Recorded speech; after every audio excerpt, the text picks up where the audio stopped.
Good morning. My name is Baijal. I lead the insolvency and the restructuring team at BBM Solicitors.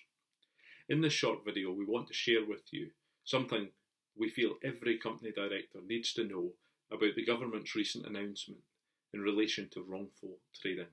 What is wrongful trading?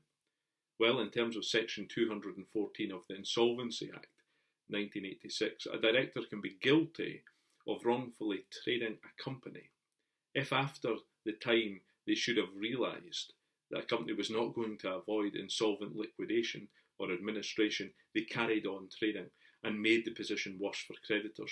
In those circumstances, a director can be ordered to personally contribute to the company's assets, to make a payment to reflect the losses they caused. So what have the government announced? Well, as you will have seen in the media perhaps, the wrongful trading section of the legislation has been temporarily suspended because of the coronavirus pandemic. So is that a free pass for directors then? I'm afraid not. Sometimes lawyers have to tell you what you don't want to hear as well as what you would like to hear. And it's really important that directors understand in the current crisis that they still owe a whole lot of duties to the company and beyond. It's not just about wrongful trading. For example, in terms of the Companies Act 2006, a director has to act at all times in the best interests of the company. In peacetime, when things are solvent and things are good, this generally means acting in the interests of the shareholders. But when things are distressed, or if it's reasonably likely that a company will face insolvency, those duties are not now owed to the shareholders, but are owed to the creditors of the company.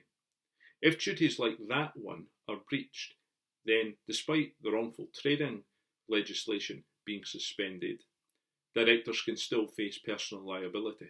So what should directors do? They should do what they have always had to do, which is to fulfil their duties and to take good, robust, professional advice from experienced insolvency solicitors or an insolvency practitioner about how they ought to respond and how it would be reasonable to react to the particular situation that a company finds itself in. What you want to ensure is that if you face investigation by a liquidator or administrator a number of months down the line, that it's quite clear that the decisions that you took were reasonable and were documented as such. As always, we're happy to have an initial, no obligation discussion with any director who wants advice about their position.